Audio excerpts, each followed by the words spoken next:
Hello everyone, स्वागत है आपका मेरे channel medical and nurses knowledge hub में। अगर आपने अभी तक मेरा चैनल सब्सक्राइब नहीं किया है तो पहले चैनल को सब्सक्राइब कर लीजिए और बेल आइकन को दबाना ना भूलें ताकि वीडियोस की रेगुलर नोटिफिकेशन आपको मिलती रहे। आज हम बात करेंगे लेबर के बारे में। लास्ट वीडियो में हमने फंडल हाइट के बारे में देखा था एंड आज हम बात करेंगे लेबर के बारे में। यहाँ से बहुत सारे इंपॉर्टेंट क्वेश्चंस बनते हैं एग्जाम्स के अंदर। आज हम लेबर के प्रोसेस के बारे में पढ़ेंगे जो 4 होती हैं: first stage, second stage, third stage and fourth stage. First stage के अंदर क्या होता है, सेकंड स्टेज के क्या अंदर होता है, थर्ड स्टेज के अंदर क्या होता है, फोर्थ स्टेज के अंदर क्या होता है, आज देखेंगे। ओके, स्टार्ट करते हैं। लेबर डिफिनेशन क्या होती है लेबर की? A series of event that take place in the genital organ in an effort to expel the viable product of conception out of the womb through the vagina into the outer world is called labor. Labour वह process होता है जिसमें foetus, placenta, membrane and amniotic fluid birth canal से बाहर आते हैं और labour कहलाते हैं। अब हम बात करेंगे नॉर्मल एंड एबनॉर्मल लेबर के बारे में। नॉर्मल लेबर जो होता है उसको यूटोसिया बोलते हैं, एबनॉर्मल लेबर जो होता है उसको डिस्टोसिया बोलते हैं।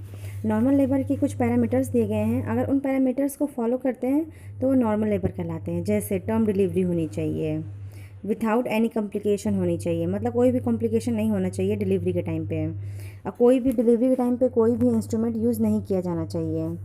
और अगर ऐसा इस क्राइटेरिया को फॉलो करते हैं तो यूटोसिया कहलाता है, मतलब नॉर्मल लेबर। एबनॉर्मल में क्या होता है, इसका जस्ट उल्टा हो जाता है। इसमें डिलीवरी जो होती है वो टर्म डिलीवरी नहीं होती है और इसमें बहुत सारे कॉम्प्लिकेशंस होते हैं।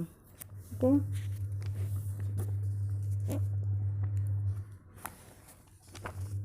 एक चीज़ और लेबर पेन के बारे में। जैसे यूट्राइन कॉन्स्ट्रक्शन स्टार्ट होगा वहाँ पर हमें लेबर पेन फील होगा।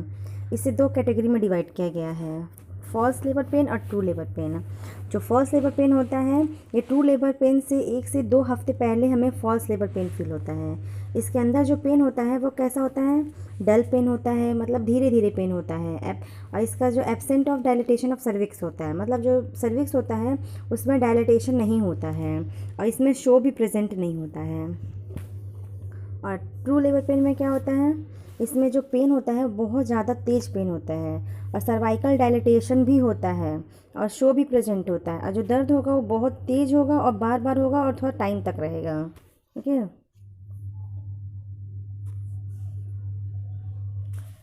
नेक्स्ट अब स्टेजेस को देखते हैं। First stage, it start from the onset of labour pain to the full dilatation of cervix, also called as cervical stage.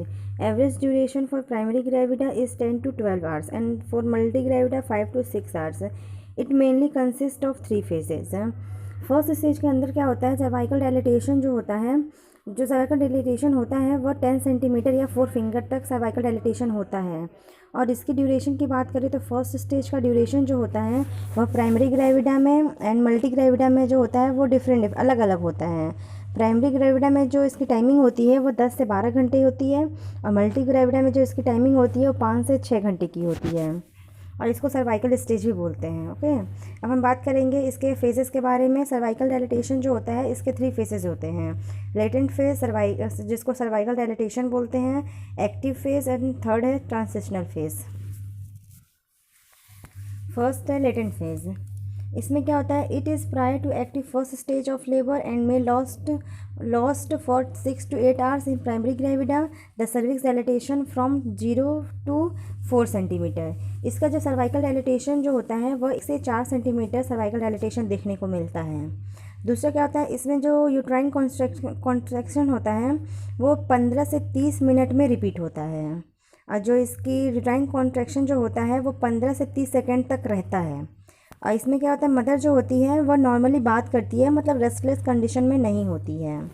Okay, second phase में क्या है, here the cervix undergoes rapid dilatation. It begins when cervix is 3 to 4 centimeter dilated and is complete when the cervix is fully dilated 8 to 10 centimeter.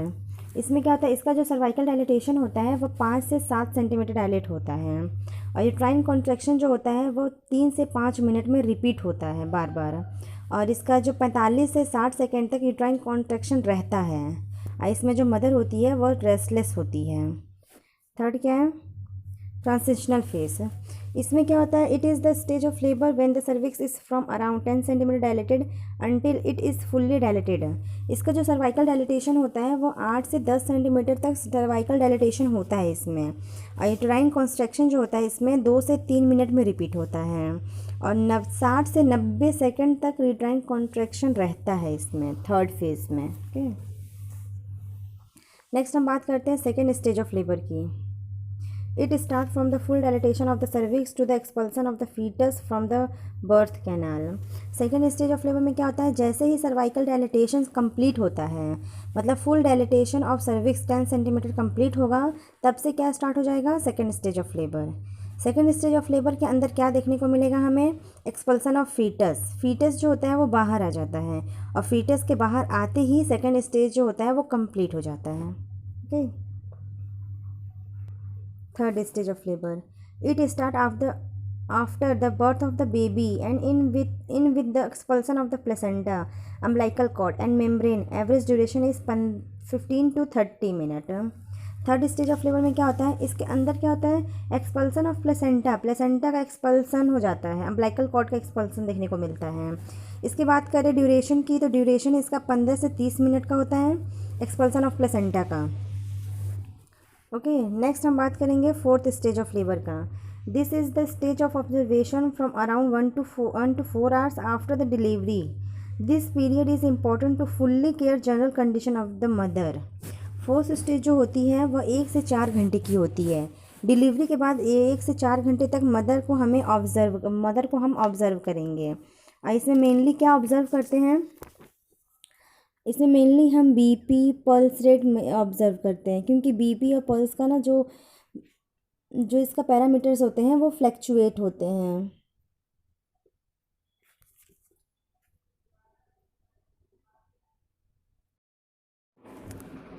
Thank you.